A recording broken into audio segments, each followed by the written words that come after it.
Hi, I'm Dominic Pace, and you're watching The Red Booth.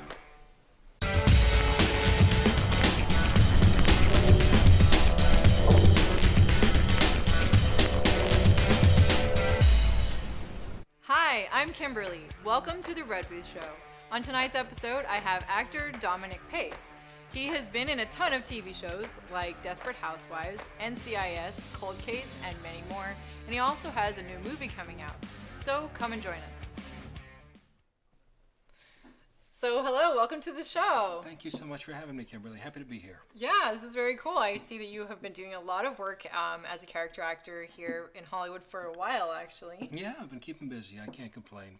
I came out in 1998. I had a little bit part in the film For Love of the Game, starring Kevin Costner. Oh, cool. And then it ended up... What's Kevin Costner like? Did you get to talk to him? He's the nicest guy in the world. It was almost a biopic of his life. He was having some issues with his wife at that time, or just a little bit before that. And obviously just such a fan of baseball. But he really treated us all like team members. And we shot half at Yankee Stadium, which was absolutely amazing, and then came out here to do some of the other production roles as well there. So it was great. Had a great time. So. Very cool. Was that your first movie, I guess? No. Before that, 1997, I was flown to Singapore. I did a Miramax film called That's the Way I Like It. And it was just a very, very cheesy Sounds version. like a 70s song. Yes, it totally was. It was a cheesy version of Saturday Night Fever. Really? Yes. And I called it, right? I played this character. It's on Netflix, but I played this caricature of John Travolta, and it's just one of the corniest things ever. But that was my first film. Did you have to do like full-on 70s dance moves? Yeah, I did some dance moves. Obviously I could not match the legend that is Travolta, but ultimately I had a great time, and it was a really cool thing. I was playing a guardian angel to the lead, almost like Val Kilmer did in True Romance with Christian Slater. Okay. So it was one of those things to where he would go see the film Saturday Night Fever, and John Travolta, myself, would come out of the theater and come out of the screen and basically give him some advice on how to get the girl. So it was pretty interesting. So. Nice. Not bad though. Miramax, well-known company, and that's pretty cool. Can't complain. Went to Sundance, and went to Cannes, and then starting 2002, just been a character actor, more or less day player, guest star roles, a lot of TV shows. Most recently, Superstore on NBC. That's right. Now, this just aired like a couple weeks ago. Yes. Yes. And it was great. Hopefully we come back. You just never know. I mean, the business has so many ups and downs, but I was one of the employees, so you just never know if they write you in or not. That's right. And you were being a New Yorker, putting on your actual, real New York accent. Exactly. Right now he's covering up his New York accent. Covering up the New York accent. This, what would you call this, a generic sort of American You got to go accent. generic. I mean, the thing is Italians are fading. I think other than, it's The Sopranos or some kind of a Scorsese film, more or less you have to be a little bit more versatile. So I grew up in Westchester County, which is about 40 minutes north of New York. So if I need to fall into it, it's like somebody from North Carolina or Virginia. You can hit that southern accent, but at the same time, I think it's definitely important, especially as an actor, to stay mainstream there. So. Oh man, every time I go to another place where people have a dialect or accent, I end up starting to talk like them, and Absolutely. I can't help it. I was down. It's kind of like impossible to avoid it. I used to play baseball. Baseball was my first passion. And when I was a kid, there was a summer scholarship at Old Dominion University in Virginia. And the same thing, literally after 5 days, you start talking with the twang, and, you even start getting a little tobacco in your mouth and such, just getting the whole, southern swag down, so. Yeah, so you play the character in Superstore, like a manager, right? No, in the warehouse. The whole joke is the paisans, the Italians, the Brooklyn guys, everybody's always working in the warehouse who's, the more blue-collar guys. Yeah. So I get a lot of that. Can you do the accent? Hey, over here, what are we supposed to be doing? This guy, that guy, bada bing, that kind of thing.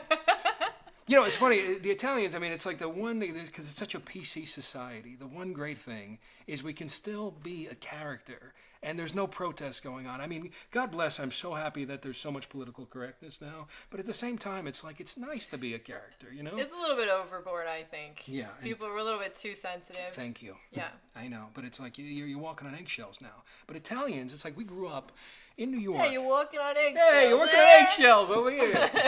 But it's like, in our neighborhoods, it was a town called Ossining, New York. And it didn't matter if you were Puerto Rican, Irish, Jewish, Italian, African American, we were all family. We all had a little dirt on our sleeves. So in terms of being, picking on each other a little bit, now it's like, oh my God, no, please, it's racism. It's like, no, we're just family. We're all brothers and sisters. Nobody's better or lesser than anybody else.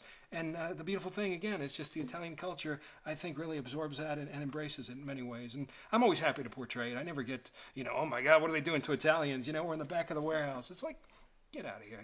We're characters. We're people. So. Very cool. Yeah. Well, on that note, we actually have to take a quick break. Okay. But we will be right back with Dominic Pace. I really wanted to put a deck on my house. The floor was creaking and there were cracks in the wall. I had them put in walls in my basement. Well, the whole thing was done on time, on budget, and not a day of work was missed. Alpha Structural is a top-rate company. I'd recommend them to anybody. If you live in a hillside home and gravity is pulling you towards the edge of the cliff, I recommend you call Alpha. It was a real pleasure to work with Alpha.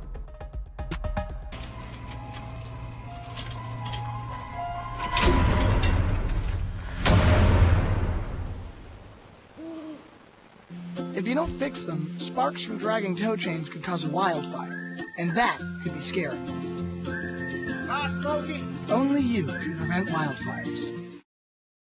Hi, Kathy Mitchell here with my new red copper cookware. The revolutionary pan made with non-stick ceramic and super strong copper. Guaranteed to stay scratch-free forever. It's lightweight yet super strong, so it won't scratch, peel, or chip into your food. Red copper is a baking pan with a handle that goes into the oven up to 500 degrees. And everything slides right out. Cook my healthy, crispy chicken fingers with little or no fat or oil. Chop steak and onion for a melty Philly cheesesteak. Absolutely no sticking. Or whisk eggs without a mixing bowl. Truly a time saver. Call now and receive my 10-inch red copper pan for just $19.99. Plus, get my recipe book free. Call now and you can double the offer and receive a second set. Plus, our new Forever Sharp copper knife. Just pay a separate fee. Razor sharp and food slides right off. An incredible value. Call now. Call 1-800-488-9190 to get your special offer, Red Copper Pan. Call now or go to redcopperpan.com. So call 1-800-488-9190. Call now.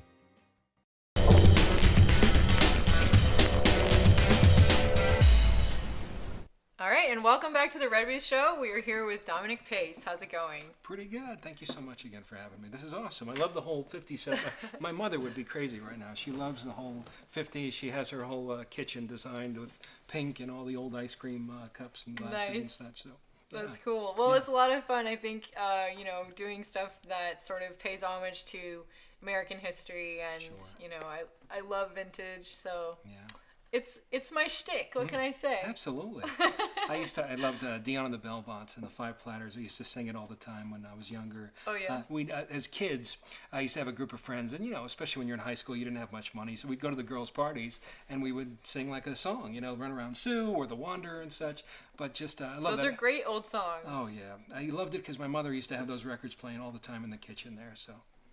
That's awesome. Yeah. Well, it's hard for me to not imagine you with your New York accent now, I have to tell you. I'm sorry.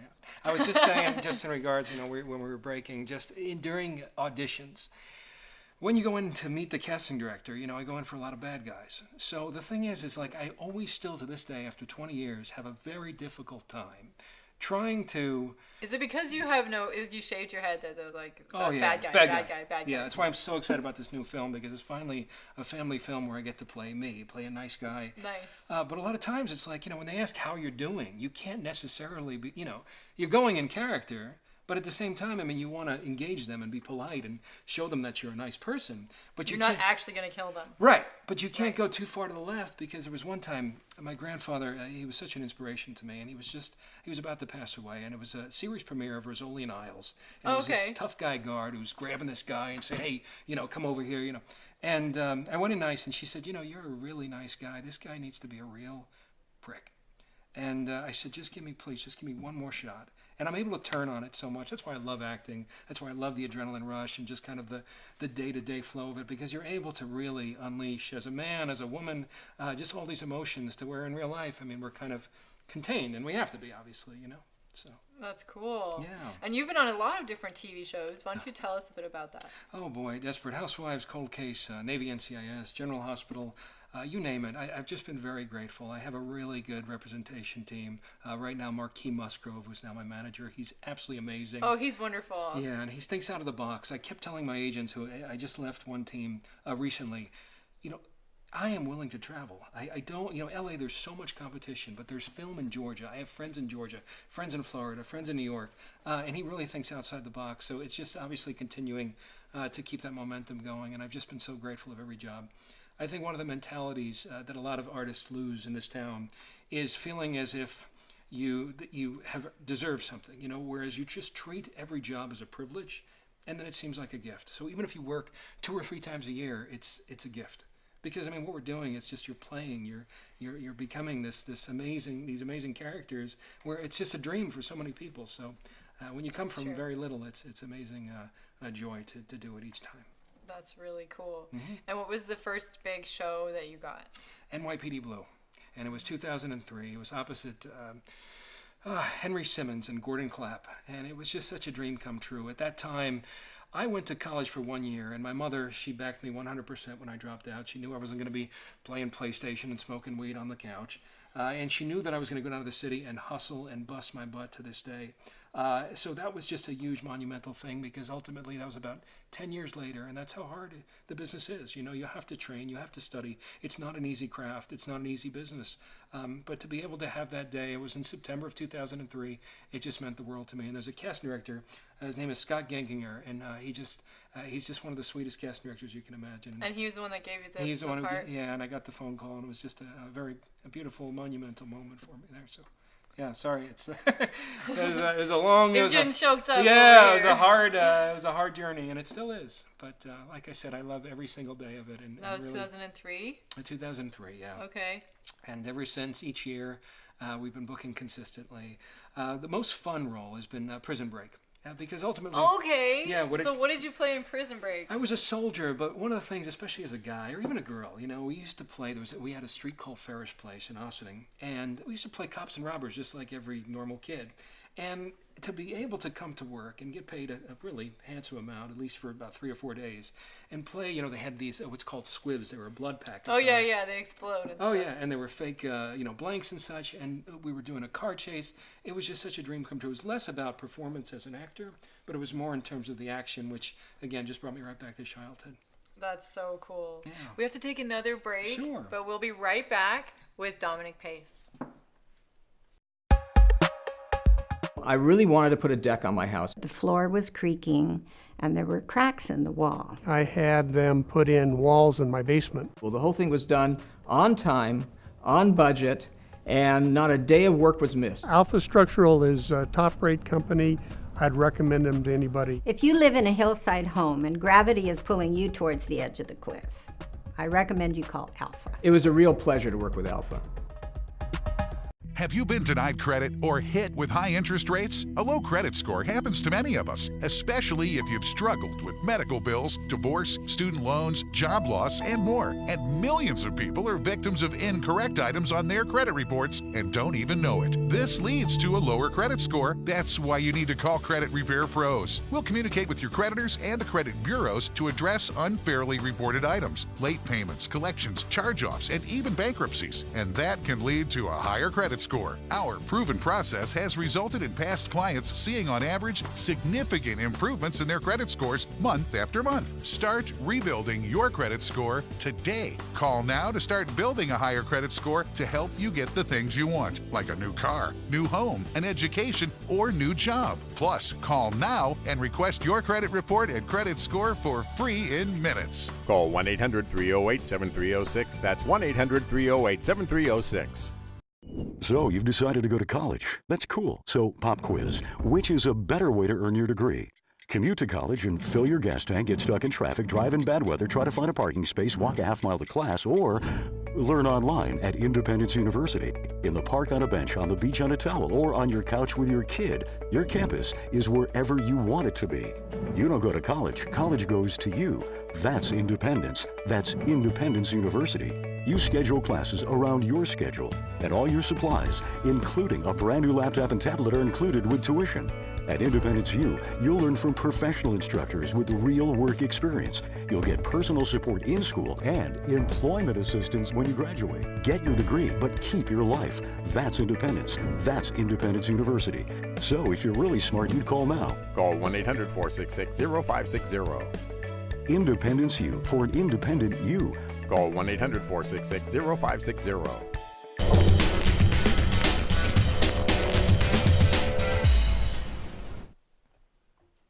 And welcome back to the Red Booth Show. We're here with Dominic Pace. How are you? I'm doing good still. Good. Well, thanks for being here. Thank you. Yeah, and I know that you were telling a story about your first TV show that you got the part on. Sure. And that sort of, I guess, probably launched your career as a TV actor, because once you have a part in a show like that, it sort of gives you access to more shows, I would say, right? It does and it doesn't. There's a catch-22, because the bigger your resume, it's funny, it's unlike any other industry once you're in the big leagues, because as your career and your credits start rising, you start seeing familiar faces in the audition room. So all of a sudden, it might not be the no-names anymore. It's somebody who is a name. And there's always somebody, especially when you're, start getting in the 30 to 40 range, to where you have that level of competition. So every time, even though, every time I book a credit, I think when I go into the casting director, it's now going to be easier, because they're like, oh my God, this guy has done so much. You have to bring it every single time. So even on set, it's not because, say you're such and such a name, that you ever get off. You have to always bring it at every audition and every performance in terms of doing the scene there. So it's just accountability. And again, because I love it so much, it's never been an issue there. So that's true, but I think it's also probably at least helps you when they're considering. They're like, oh, who's this person? And he's been around. Exactly. And there's some actors where they actually get upset in regards to being typecast. But the thing is, for me, it's like work is work. Again, going back to just appreciating it, treating it like a privilege. It's just like, I'm just happy to be on set. It would be so great to be having a stack of scripts and saying, maybe this or that, or, I don't want to play this character anymore. But right now, again, it's just happy to be working, and just happy to be working with different directors and producers and such. Hey, it's great. You're getting a lot of parts, and it's only going to keep going, So, and then, after that TV show. Sure. Then you went on, and what was the next one that you got? Oh boy, there was a big following with Angel, and again, I keep doing these character roles, and that was actually frustrating, because the director and the producer at that time was like, God, we wish we knew you earlier in the season or the series, because I played this demon bouncer, and they said you'd been great recurring, but it's just a story of Hollywood, to where you have those near misses and things come and they go and such. Just a host of shows. I had the privilege of working with my idol, which many people can't say that they have. Chaz Palminteri. He was an Italian American, and he's got the Broadway hit called Bronx Tale on Broadway, I think, as we speak. But there was a show called Dr. Vegas, which didn't last very long, and it starred Rob Lowe. And basically, I had a chance to stay with him for a couple of days, and that was another just monumental experience. Navy NCIS, Mark Harmon was just such an angel.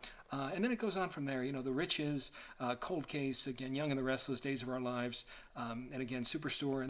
And just 2 weeks ago, I starred in a crime recreation series called True Nightmares, and I was really excited about that there as well. Yeah, that's right. No, you were telling me a bit about that one.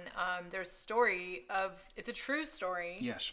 It's in 1940s in Oakland, and it's a man who tried to run a Ponzi scheme. So I play a detective. I hate Ponzi schemes. Oh, they're horrible. And this guy, he tried to get away with the worst. He brought a bartender. He was having a drink one night, and he was down on his luck and realized that this Ponzi scheme really wasn't going to work.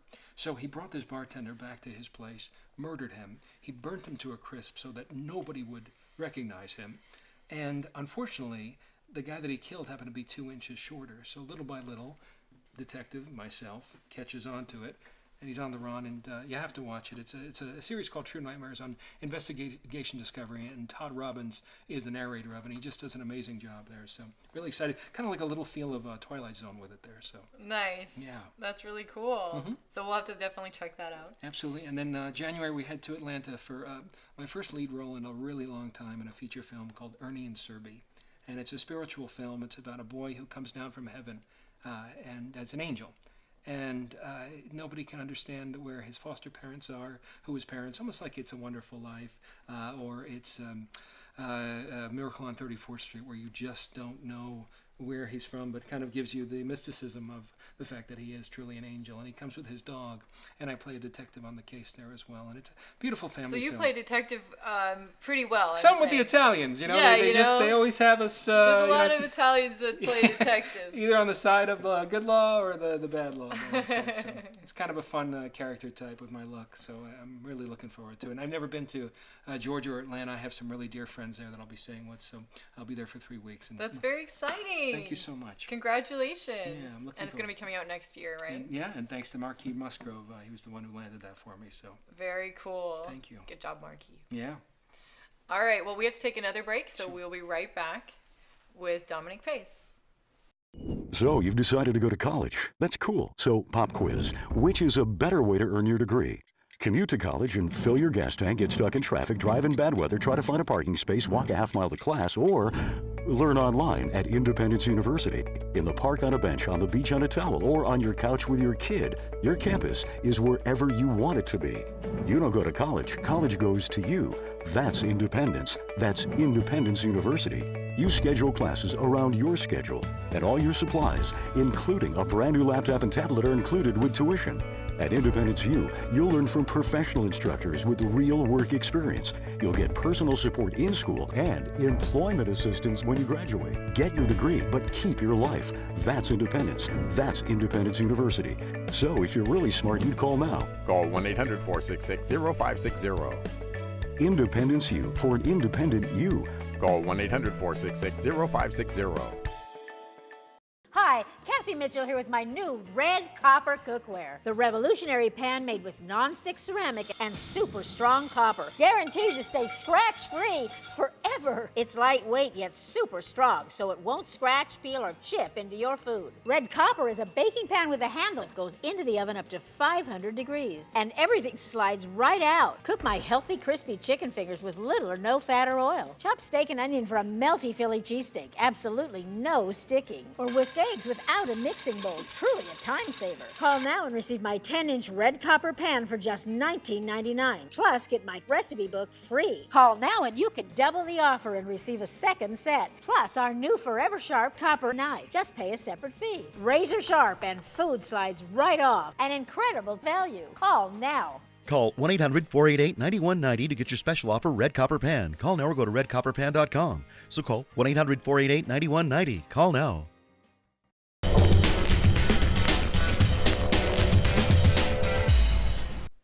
And welcome back to the Red Booth Show. We're here with actor Dominic Pace.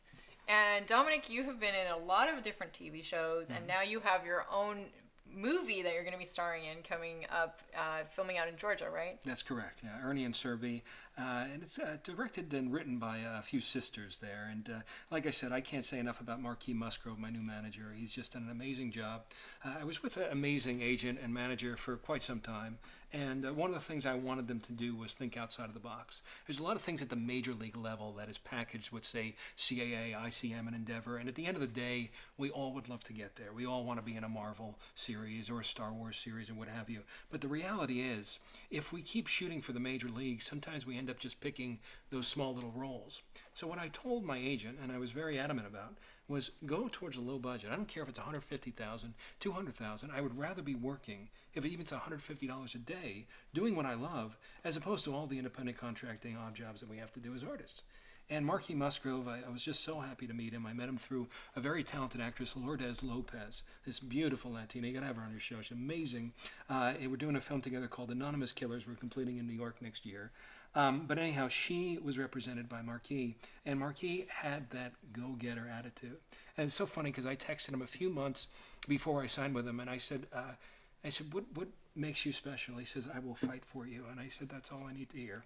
So we've been a great match since, and again, it's a beautiful family film, and I'm really excited to head it up with a lot of the cast over there in Atlanta.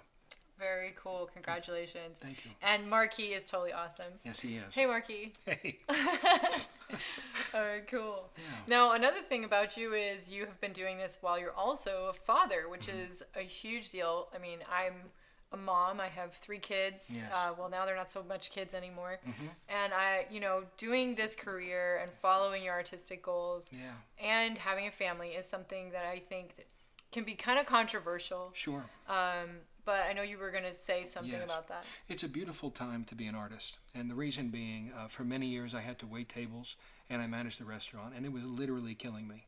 Literally killing me. It's to a point now in society, we talked about the political correctness, it is such a entitled and spoiled society that sometimes the fact that the customer is always right in this day and age is almost sickening.